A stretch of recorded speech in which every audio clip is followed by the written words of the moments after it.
Buletin Didik 22 Disember bersama saya Zaiti Zubair. Assalamualaikum dan salam sejahtera. Peruntukan bantuan awal persekolahan BAP sebanyak RM150 kepada semua murid yang diumumkan kerajaan baru-baru ini akan disalurkan seawal 12 Januari depan. Kementerian Pendidikan KPM memaklumkan peruntukan BAP itu dikreditkan ke akaun sekolah sebelum ia diagihkan secara tunai atau dikreditkan ke dalam akaun murid. Dalam kenyataan di media sosial, KPM berkata sekolah diminta mengagihkan wang itu kepada murid sebaik sahaja menerima peruntukan tersebut. Tiada sebarang borang atau dokumen perlu diisi oleh murid atau ibu bapa sebelum menerima BAP. Selain itu, KPM juga tidak menyediakan sebarang talian khusus. Segala penjelasan lanjut berkaitan BAP boleh dirujuk melalui Surat Perkeliling Keuangan Bilangan 20 tahun 2020 Bantuan Awal Persekolahan di laman sesawang rasmi KPM. Selasa lalu, Perdana Menteri Datuk Seri Anwar Ibrahim mengumumkan BAP bernilai RM150 kepada semua murid tanpa mengambil kira had pendapatan ibu bapa pada Januari 2023.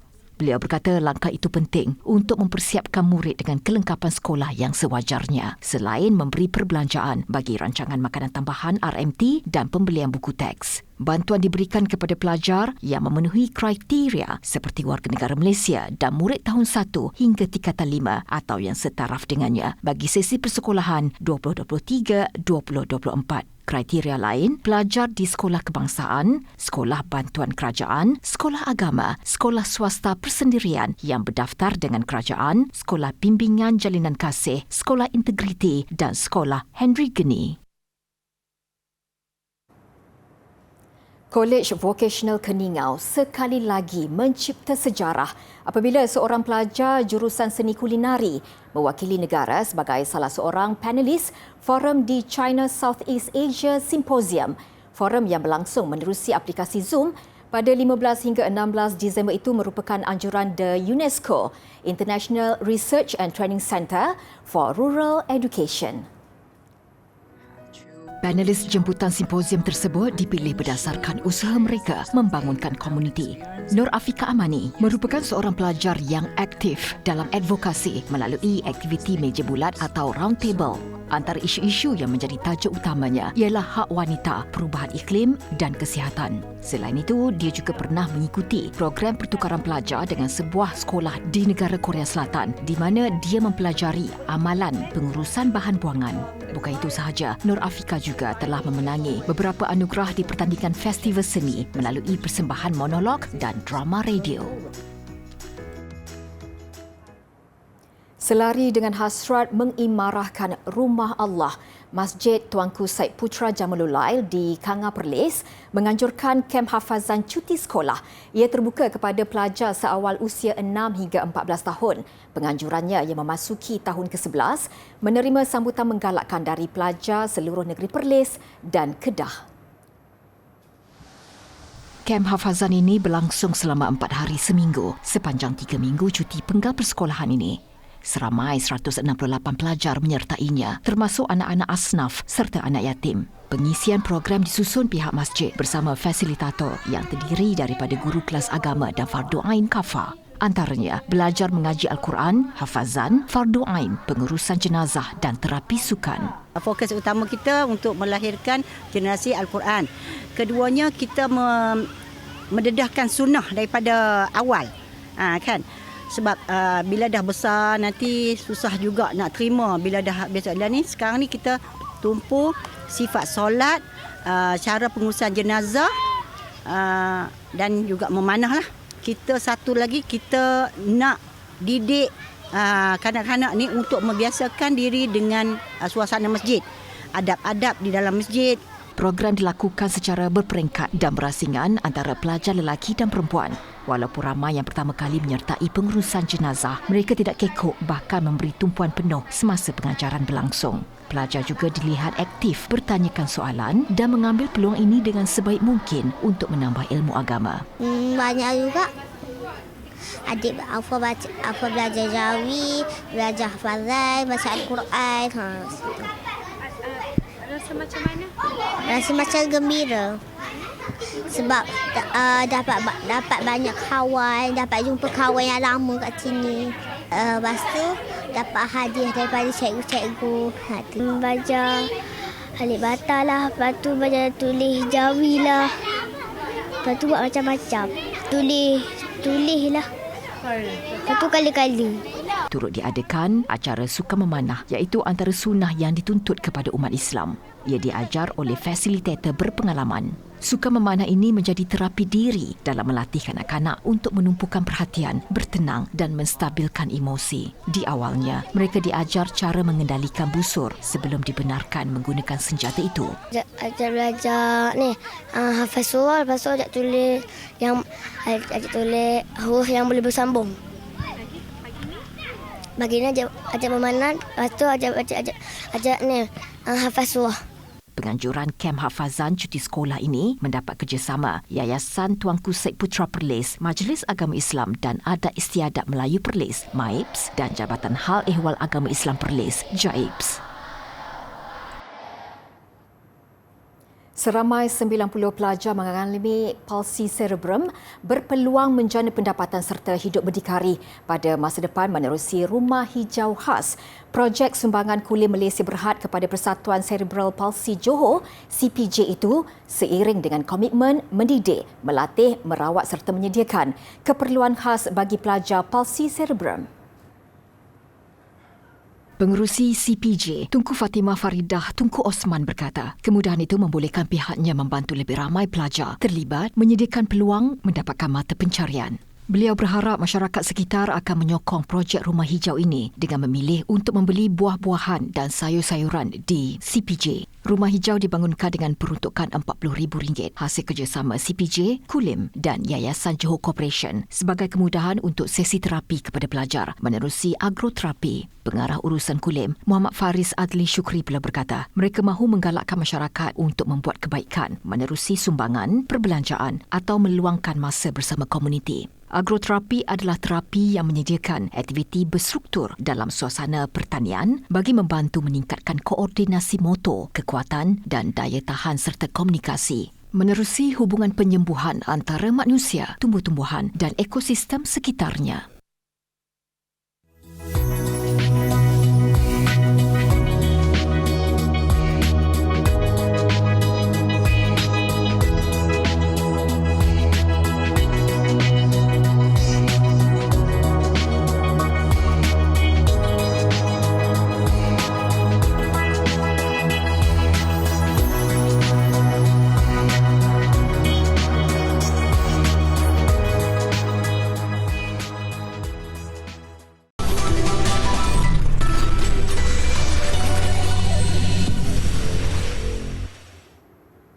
Bersua kembali, musim cuti sekolah boleh dimanfaatkan dengan pelbagai cara.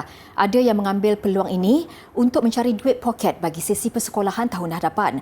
Bagi seorang remaja dari Kampung Alur ke Titir, Mercang Marang Terengganu, masa yang terluang digunakan untuk membantu ibu bapanya di kebun dengan memetik jagung manis. Pelajar tingkatan 4 Sekolah Menengah Kebangsaan Agama Kuala Abang Dungun, Muhammad Zarif Kamalati berkata, secara kebetulan jagung yang diusahakan ibu bapanya sudah boleh dipetik pada musim cuti kali ini. Setiap hari, Zarif mampu mengutip antara 2,000 hingga 3,000 tongkol jagung sehari bersama abangnya, namun ia bergantung kepada faktor cuaca yang tidak menentu sekarang ini. Selepas jagung dipilih mengikut grade, ia akan dijual kepada pemborong yang biasanya datang terus ke kebun selain penduduk setempat yang mahu menikmati jagung manis segar. Ujarnya, inisiatif ini sekurang-kurangnya dapat menampung perbelanjaan apabila sekolah dibuka tahun hadapan. Bapanya Kamalati Seman berkata, pada kali ini, jagung yang diusahakan sejak 10 tahun lalu tidak begitu menjadi kerana faktor cuaca yang tidak menentu. Bagaimanapun, mereka tetap bersyukur kerana mampu menjual hasil tanaman seluas 1 ekar ini kepada pemborong. Jagung dijual dengan harga RM1 setongkol. Permintaannya begitu menggalakkan, malah ada ketika tidak mencukupi. Hanya seorang lagi mangsa tragedi runtuhan di Batang Kali dari Sekolah Jenis Kebangsaan Cina Muncung belum ditemui.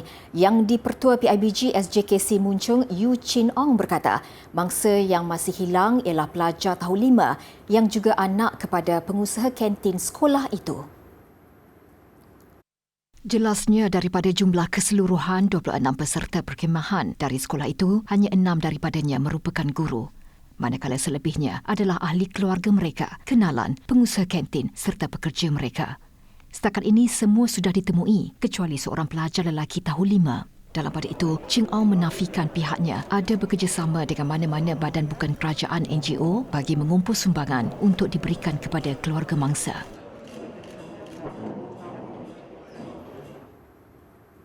Jumlah kes demam denggi dari 11 hingga 17 Disember lalu meningkat 4.2%, iaitu 1,950 kes berbanding minggu sebelumnya. Ketua Pengarah Kesihatan Tan Sri Dr. Nur Hisham Abdullah dalam kenyataan hari ini memaklumkan 5 kematian akibat komplikasi demam denggi turut dilaporkan pada minggu yang sama. Menurutnya, sebanyak 58 lokaliti hotspot dilaporkan berbanding 55 pada minggu sebelumnya. Daripada jumlah itu, 32 lokaliti hotspot berada di Selangor, 16 di Sabah, 6 di Kuala Lumpur dan Putrajaya serta 4 lokaliti di Pulau Pinang. Kumulatif kes demam denggi yang dilaporkan sehingga kini ialah 62,060 kes berbanding 25,161 bagi tempoh sama tahun lepas. Ini menunjukkan peningkatan 146.7%, manakala 49 kematian akibat komplikasi denggi turut dilaporkan berbanding 19 kematian bagi tempoh sama pada 2021. Orang ramai dinasihatkan supaya mengambil langkah berjaga-jaga bagi mencegah peningkatan kes demam denggi, terutama mereka di kawasan terjejas banjir. Hampir 55,000 mangsa membabitkan 15,343 keluarga ditempatkan di Pusat Pemindahan Sementara PPS seluruh negara akibat banjir. Sebanyak 274 PPS dibuka di 5 negeri yang terjejas iaitu Kelantan, Johor, Terengganu, Perak dan Pahang.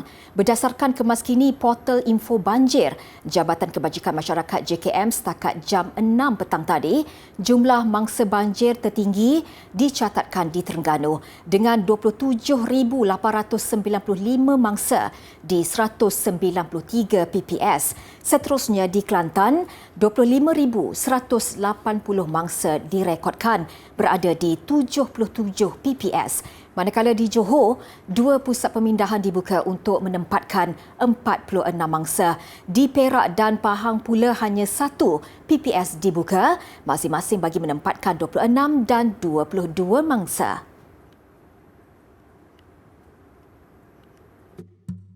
Di sini adalah salah satu keris yang berkait rapat dengan Kerajaan Negeri Selangor, yang di mana kita boleh nampak dari segi bahannya, materialnya dibuat daripada gading, yang mana pada dulunya dikhususkan untuk golongan raja dan bangsawan, dan kita boleh lihat juga batu kecubung, amethyst, batu yang permata yang juga khusus untuk golongan raja dan bangsawan.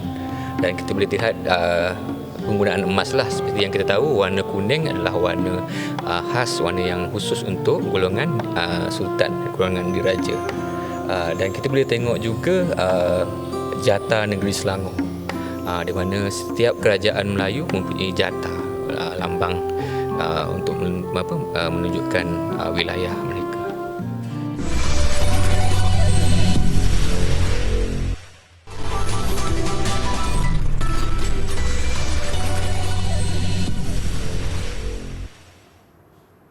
Kuala Lumpur menjadi destinasi domestik dan antarabangsa kedua tersohor dalam kalangan rakyat Malaysia pada suku ketiga tahun ini selepas Kuta di Bali, Indonesia. Menurut Airbnb, pembukaan semula ekonomi di lebih banyak negara melonjakkan permintaan dalam kalangan pengembara antarabangsa yang ingin berhubung semula dengan kenalan atau melawat destinasi kegemaran masing-masing. KL menjadi pilihan pengembaraan antarabangsa didorong lokasi dengan persekitaran semula jadi, kepelbagaian budaya dan variasi makanan tempatan. Dalam pada itu, perjalanan domestik masih jadi pilihan dalam kalangan rakyat Malaysia pada suku ketiga. Meskipun perjalanan antarabangsa mencatat pemulihan, Ipoh muncul destinasi paling popular di Airbnb diikuti Kuching, KL, Kota Kinabalu dan Genting Highlands.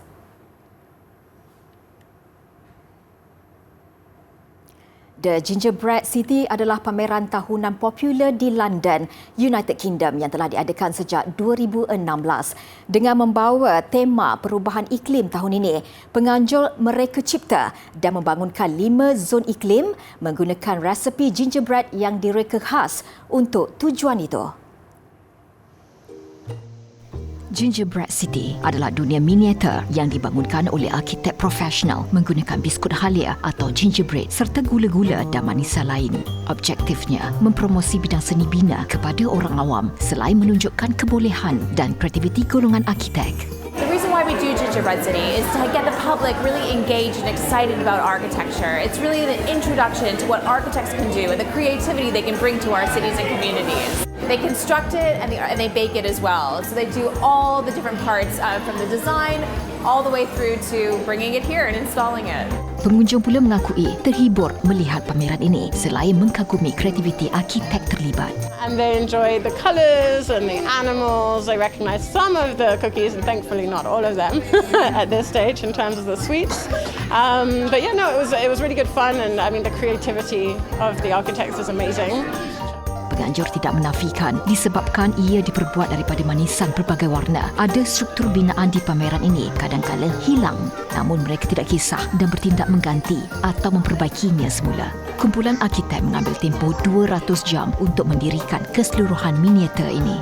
Miniatur ini akan dikompos sebaik pameran berakhir pada 3 Januari nanti. Belum pun setahun bertapak dalam dunia K-pop, New Jeans membuktikan mereka terus popular dengan hasil karya baharu. Selepas berjaya menawan hati peminat, sejak Julai lalu, kumpulan 5 anggota remaja ini tampil pula dengan single Ditto yang disifatkan sebagai muzik musim sejuk. Ditto adalah lagu pra-pelancaran sebelum album mereka berjudul OMG dikeluarkan pada 2 Januari nanti. Lirik lagu Ditto turut dihasilkan oleh salah seorang anggota kumpulan itu, Minji. Menurut Spotify, Ditto mencatat penstreaman kira-kira 2 juta pada hari pertamanya, mengatasi lagu-lagu New Jeans sebelum ini seperti Attention dan Hype Boy. Di carta album global pula, ia berada di kedudukan 57. Untuk kekal relevan dengan selera golongan muda masa kini, video muziknya diterbitkan dalam 2 versi di YouTube dengan jumlah tontonan menghampiri 10 juta. Untuk rekod New Jeans bernaung di bawah Adore, anak syarikat Hype yang terkenal melahirkan artis popular seperti BTS. Mereka tampil dengan lagu pertama Attention pada Julai lalu secara mengejut tanpa sebarang promosi atau pengumuman. Langkah berani itu dilihat menjadi apabila New Jeans pantas menjadi ikutan dengan konsep dan muzik yang disifatkan segar seiring dengan usia belasan tahun mereka.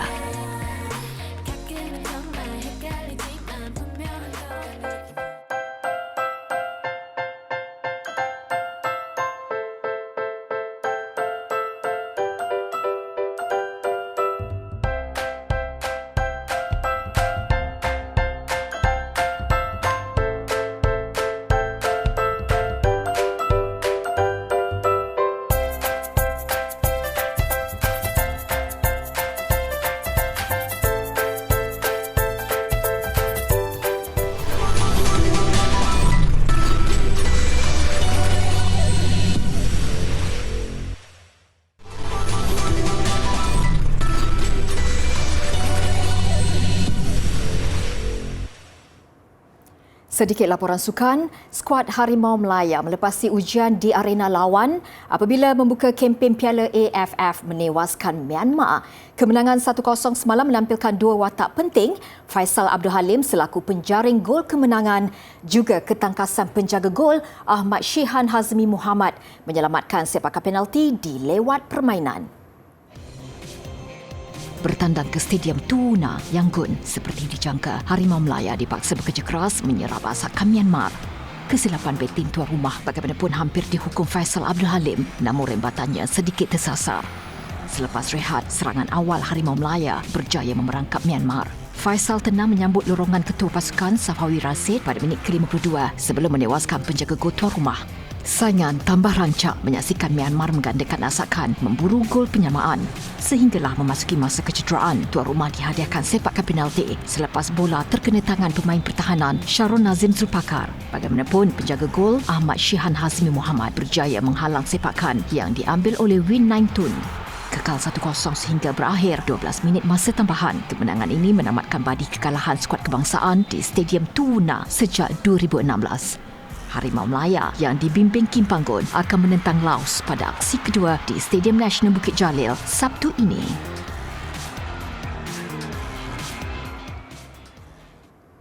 Pada satu lagi aksi kumpulan B, Vietnam bermula garang menundukkan Laos. Tidak banyak yang mampu dilakukan Laos di gelanggang sendiri apabila tumpas 6 gol tanpa balas. Berlangsung di Stadium Nasional Laos, seawal minit ke-15, Vietnam berjaya membolosi gawang tuan rumah menerusi tandukan Nguyen Tien Lin. Juara dua kali itu menggandakan jaringan 2 minit sebelum rehat menerusi Dong Hundung. Bersambung babak kedua, Laos semakin long lai untuk mengekang penguasaan Vietnam. Ho Tan Thai menambah gol ketiga Vietnam pada minit ke-55 disusuli gol keempat yang dihasilkan Dong Van Hau 3 minit berselang. Minit ke-82, Vietnam terus menghukum tuan rumah menerusi gol kelima yang disudahkan Nguyen Van Tuan.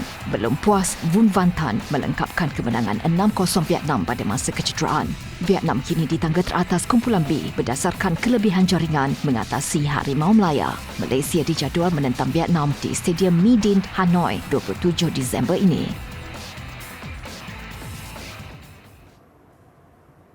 Rumah bertemakan watak siri popular kanak-kanak Pippi Longstocking muncul juara pertandingan Gingerbread House di Sweden. Paparannya mengakhiri buletin didik. Dengan itu saya Zaiti Zubir, selamat hormat dan kita jumpa lagi.